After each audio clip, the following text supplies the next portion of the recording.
Bienvenue dans cette nouvelle vidéo vlog photo. Je suis toujours au Vietnam, dans la ville de Nha Trang. Nha Trang, c'est une ville de taille moyenne, 400 000 habitants quand même, que je ne connaissais pas avant de venir ici au Vietnam. Et Nha Trang est située dans le centre-sud du Vietnam. Et on le voit derrière moi, c'est une ville côtière, plusieurs kilomètres de plage. C'est une ville très sympa. C'est pas aussi chaotique que Saigon ou Hanoï, même s'il y a quand même de la circulation. Mais le fait d'avoir une plage immense derrière, c'est vraiment très agréable. Je suis pas dans la bonne saison. C'est la fin de la saison des pluies. La plage n'est pas magnifique, mais c'est quand même très agréable. Et le sujet de la vidéo d'aujourd'hui, c'est la street photographie. Mais je vais me lancer un petit challenge, une petite thématique. Ça sera de faire des photos minimalistes. Alors qu'est-ce que la photo minimaliste? Eh bien c'est prendre des photos avec un minimum de sujets, avec une composition épurée. On va se concentrer sur un ou deux détails, sur des textures, des couleurs, des cadrages particuliers. Le but c'est vraiment d'avoir le moins d'éléments possible sur la photo. Ça peut être notamment prendre une plage avec très peu d'éléments, un paysage avec beaucoup de ciel par exemple, ou se concentrer seulement sur un petit détail. Voici la plage de Nha Trang. Il y a plus de 7 km de plage. La mer n'est pas trop agitée aujourd'hui, ça va. Et alors concernant la photo minimaliste, la plage ça peut être un endroit sympa. Un exemple de photo minimaliste, c'est par exemple ces deux parasols avec les transats et la vue sur la mer et la plage. Alors je peux prendre aussi avec des gens qui passent au milieu. La photo minimaliste nécessite beaucoup d'observation car on peut utiliser vraiment tous les détails autour de nous. Par exemple, j'ai vu une noix de coco ici au premier plan. Suggestion de vacances, de la plage, etc. Et on voit aussi derrière les transats et la mer. Donc une composition assez épurée.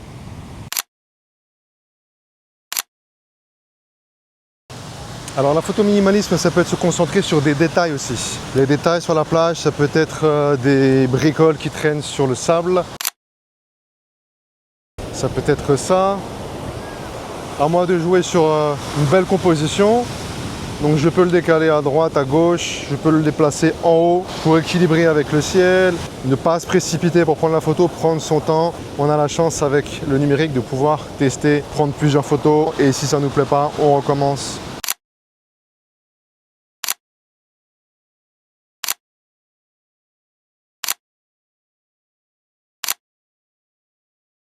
La photo minimaliste, c'est aussi jouer sur les détails. On a énormément de choses dans une ville.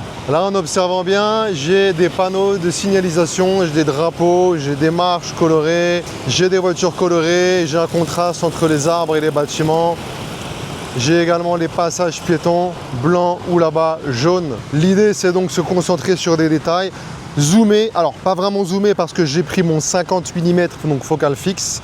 Ça m'oblige à me déplacer au plus près de l'élément, de l'objet. Et à moi de trouver la bonne composition pour avoir quelque chose d'original. Les formes géométriques, c'est quelque chose aussi qui marche très bien. Je vais tester de jouer sur les formes géométriques avec les passages piétons par exemple, avec les panneaux de signalisation ou alors avec les graffitis qu'on a derrière sur les murs. Je peux jouer à la fois sur la géométrie, mais également sur la texture, le contraste des couleurs, le contraste des lumières. Aujourd'hui, il ne fait pas beau, la lumière est diffuse, il n'y a pas de soleil éclatant qui vient proposer un contraste lumineux intéressant avec une ombre. Donc ça va être compliqué d'avoir un contraste lumineux. Par contre, le contraste des couleurs, il est possible. Derrière, on a des panneaux de signalisation rouge et en dessous bleu. Ça propose un contraste intéressant. Donc je vais me balader, je prends mon temps. Donc ne soyez pas pressés, juste dans une grande ruelle, on peut passer au moins une demi-heure à scruter tous les détails et à essayer de capturer ce qui attire notre attention.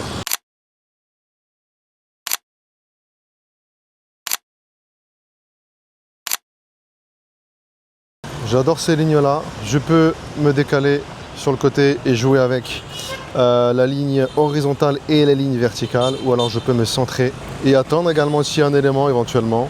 Ça, c'est purement de la photo minimaliste. Aussi artistique. Vous voyez que dès que je me déplace, j'ai un cadrage complètement différent. À moi de jouer dessus et de trouver le cadrage idéal qui m'intéresse, qui m'inspire.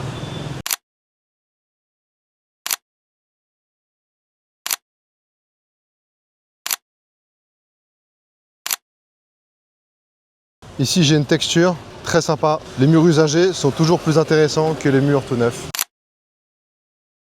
Et à l'opposé, Ça m'intéresse également cette peinture qui ressemble au drapeau bulgare, la Bulgarie, un pays que je connais bien. Je peux jouer sur les lignes, essayer d'équilibrer le rouge au centre.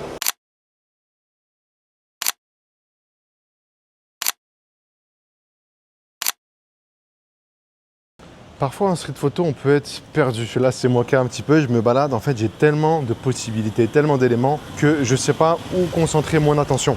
Donc, ça peut être parfois intéressant d'aller dans une petite ruelle.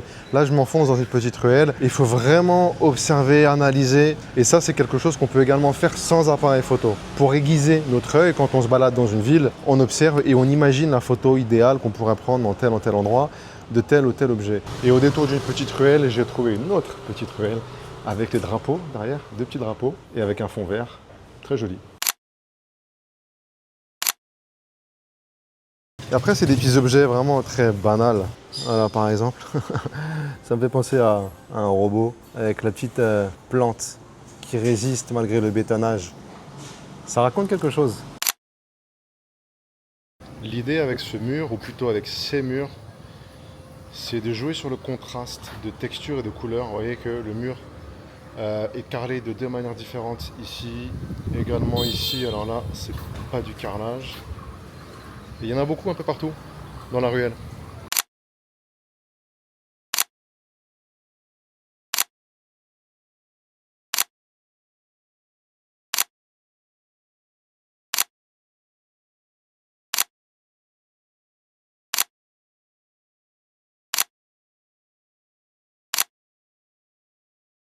La street photo, c'est une discipline très particulière de la photographie parce qu'on ne sait jamais ce qu'on va prendre en photo. Si je vais dans un lieu touristique avec un monument, si je vais dans un lieu touristique avec un paysage, je sais à l'avance ce que je vais prendre en photo. Dans la rue, je ne sais pas ce que je vais prendre en photo en avance. Tout est possible, tout dépend de notre inspiration. Tout dépend de notre œil, donc de notre capacité à observer et de ce qui attire notre attention. Et du coup, c'est très challengeant parce que des fois, on peut se balader dans une ville et ne pas être inspiré du tout. Parfois, dans la même ville, d'un jour à un autre, on ne sort pas avec la même inspiration. Donc il m'arrive de faire des sorties photos avec 0 photo au final qui me plaisent ou même 0 photo que j'ai prise parce que j'avais pas cette inspiration. Donc c'est beaucoup sur de l'inspiration, la street photographie. C'est pour ça qu'il est intéressant avant une sortie photo d'être dans une bonne condition mentale, physique, d'avoir de l'énergie, d'être prêt à la créativité pour aiguiser notre œil du mieux possible pendant la balade, essayer de capturer ces petits instants qui peuvent paraître anodins mais qui sont au final très esthétiques ou qui peuvent raconter une histoire. Soyez attentifs au street art, aux décorations qu'on a sur les murs, sur les boutiques. J'aime beaucoup cette façade ici. Et c'est une espèce de photo minimaliste. Il n'y a pas forcément de sujet, si ce n'est la fenêtre. Donc soyez attentifs au street art qu'on peut trouver un peu partout. Et de plus en plus dans toutes les villes européennes, asiatiques, sud-américaines. Ma balade street photo sur la thématique de la photo minimaliste à Nha Trang se termine ici. Je vous laisse avec quelques photos que j'ai prises durant cette balade. Et on se retrouve bientôt pour un nouveau vlog voyage ou photo.